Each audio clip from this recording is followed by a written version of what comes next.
안녕하세요, 위블맨입니다. 현재 미국 마이애미에선 ATP WTA 1000 마이애미 오픈이 한창이죠. 노박 조코비치는 6년 만에 2대회에 출전해 또 하나의 기록을 세웠습니다. 바로 ATP 1000 대회에서만 411승째를 거두며 최다승의 주인공이 된 건데요. ATP 1000 대회는 4대 메이저 대회 다음 등급으로 1년에 9개만 열립니다. 그동안 라파엘 나달에게 딱 1승 차이로 뒤져 있었는데 첫 판을 이기며 타이 기록을 만들더니 16강 진출로 단독 1위로 올라섰습니다. 이미 ATP 1000 대회 최다 타이틀, 최다 결승 진출, 최다 준결승 진출 기록을 다 가지고 있었는데 이제 최다승도 조코비치의 몫이 됐습니다. 클레이 시즌도 코앞으로 다가온 만큼 어지간해선 절대 안 깨질 것 같은 남자 테니스 기록 탑10을 뽑아봤습니다.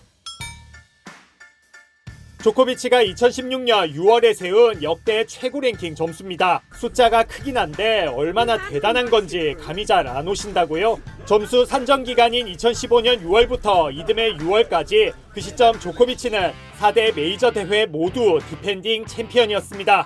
전년도 윈블던과 US 오픈, 그리고 그해 호주 오픈과 프랑스 오픈까지 연달아 우승한 상태였는데요. 이 기간에 열린 연말 왕중왕전 ATP 파이널스를 제패하고 ATP 1000 대회도 5번 우승해 3차례 준우승했습니다. 전적만 86승 6패, 승률 93%였는데요.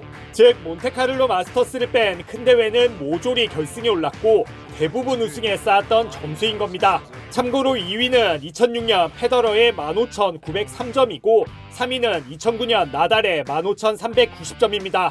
지난해를 휩쓴 현 세계 1위 시너의 최고 랭킹 점수는 11,920점인데요. 머레이의 전성기 시절이 12,685점에도 아직 못 미치는 점수라 새삼 빅4의 보법이 얼마나 달랐는지 실감할 수 있습니다. 메이저 24회 우승 등 대단한 기록이 워낙 많은 조코비치지만 그중 정말 달성하기 힘든 기록은 더블 골든 마스터스입니다. ATP 1000 9개 대회를 모두 우승하는 게 골든 마스터스인데요. 대회 개수도 많은데 클레이 코트와 특성이 다른 실내외 하드코트를 모두 잘해야 달성할 수 있는 대기록입니다. 조코비치는 2007년 마이애미 오픈에서 생애 첫 ATP 1000 우승을 차지한 뒤 2018년 신시내티 오픈을 석권하며 ATP 사상 처음 커리어 골든 마스터스라는 대업을 달성했습니다.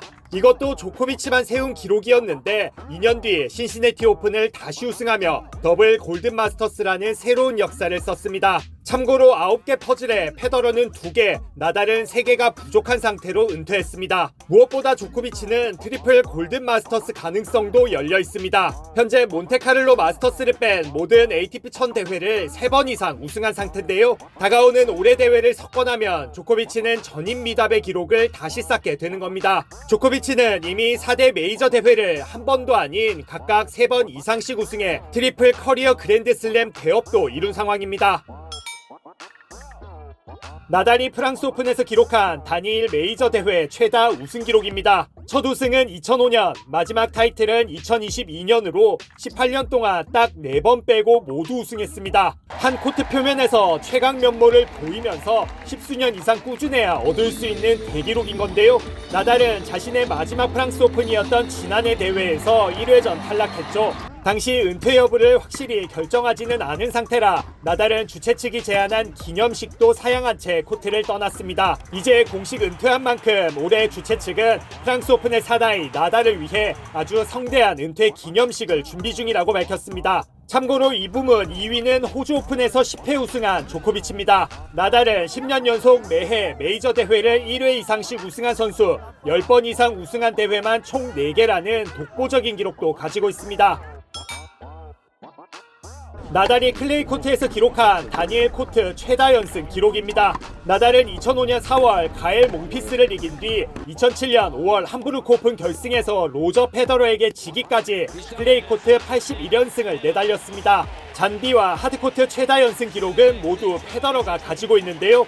각각 65연승, 56연승입니다. 잔디는 무려 6년, 하드코트는 2년 동안 쌓은 기록입니다. 페더러가 클레이의 나달을 저지했다면 잔디와 하드의 페더러를 저지한 선수는 나달이었습니다. 2008년 윈블던 결승과 2006년 두바이 오픈 결승에서 페더러를 꺾고 우승하며 연승 기록을 막아섰습니다.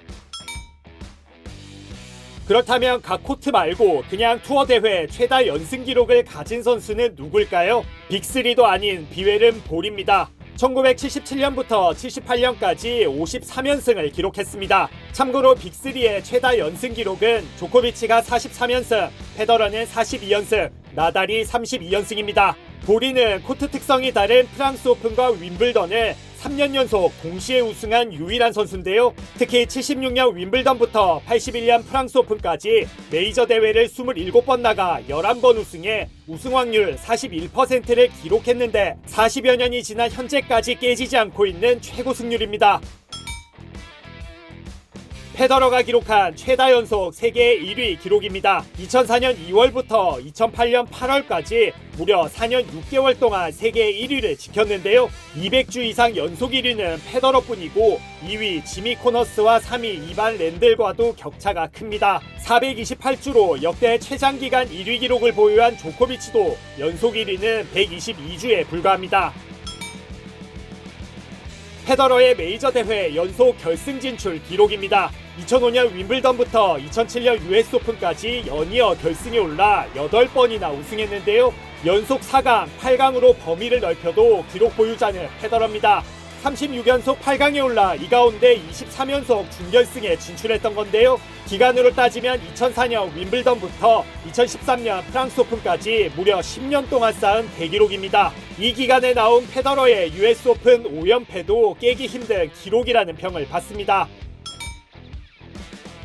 남녀 테니스 통틀어 최장 경기 시간입니다. 2위 6시간 43분보다도 4시간 넘게 걸린 건데 2010년 윈블던 1회전 존 이스너와 니콜라스 마후의 경기였습니다. 6대4, 3대6, 6대7, 7대6 그리고 70대 68이라는 눈으로 보고도 못 믿을 스코어로 이스너가 이겼습니다. 이 경기는 우천과 일몰 등으로 무려 3일에 걸쳐 진행됐고 5세트에 걸린 시간만 8시간 11분이었습니다. 당시 윈블던은 마지막 세트 타이브레이크 없이 2게임 차로 이겨야만 승리할 수 있었는데요. 이스너와 마후는 서브 에이스만 각각 112개, 103개를 기록하며 엄청난 서브 전쟁을 펼쳤고 이스너의 강서브, 근데 마후의 끈질긴 리턴이 곁들여져 대서사시를 만들어냈습니다. 이 경기는 스코어나 시간이나 이제 불멸의 기록이 됐습니다. 윈블던이 마지막 세트 게임 스코어 12대 12가 되면 타이브레이크에 돌입하는 걸로 규칙을 바꿨기 때문인데요. 역사적인 경기였던 만큼 당시 패자 마후는 주최 측으로부터 특별상을 받았고 현재 윈블던 센터코트에는 이 경기를 기념하는 명판도 있습니다. 반대로 최단 경기 시간입니다. 한때 세계 17위까지 올랐던 버나드 토믹은 2014년 마이애미 오픈 1회전에서 정확히 28분 20초 만에 얀코 니미넬에게 0대6, 1대6으로 졌습니다. 당시 고관절 부상 회복 이후 처음 출전한 대회였는데요. 씁쓸한 결과에도 토믹은 그저 돌아와서 기쁘다며 최선을 다해 예전 컨디션을 찾겠다는 소감을 남겼었습니다. 그러나 슬프게도 토믹은 투어보다 등급이 낮은 챌린저 대회에서도 사상 최단 시간 결승 패배를 기록했습니다. 지난해 페어필드 챌린저 결승에서 최근 신성으로 떠오른 러너 TN에게 0대6, 1대6으로 졌는데요. 경기에 걸린 시간은 불과 39분으로 토믹은 딱 10년 만에 다시 불명예를 떠안았습니다. 알카라스는 2022년 US 오픈에서 생애 첫 메이저 우승을 차지했죠. 이 우승에 힘입어 만 19세 4개월로 세계 1위에 올랐는데 ATP 세계 랭킹이 창설된 1973년 이래 최연소 1위였습니다. 종전 기록은 레이튼 휴이트가 2001년 11월에 기록한 20세 9개월이었는데 21년 만에 1년 5개월 앞당긴 겁니다. 여세를 몰아 알카라스는 그해 연말 세계 1위도 최연소로 확정지었는데요. 빅4가 아닌 선수가 연말 세계 1위를 차지한 건 2003년 앤디 로딕 이후 19년 만이었습니다. 물론 알카라스가 잘한 것도 있지만 여러 상황이 돕기도 했습니다. 당시 미국은 코로나19 백신을 맞지 않은 외국인의 입국을 불허했기 때문에 조코비치가 US 오픈을 비롯한 미국 대회들에 불참했고 포인트도 제대로 쌓지 못했던 겁니다. 어찌됐든 20년 만에 나온 최연소 세계 1위는 다음 20년 이상 깨기 힘든 기록이라는 평을 듣고 있는데요. 참고로 최고령 세계 1위와 최고령 연말 세계 1위 기록은 조코비치가 가지고 있습니다. 개개인이 세운 대단한 기록들도 있지만 규칙 개정과 뜻밖의 상황으로 만들어진 불멸의 기록들도 있는데요. 무엇보다 빅3가 얼마나 대단했는지 새삼 느껴지는데 여러분은 어떤 기록이 가장 깨기 힘들다고 생각하시나요? 반대로 어떤 기록이 가장 먼저 깨질까요?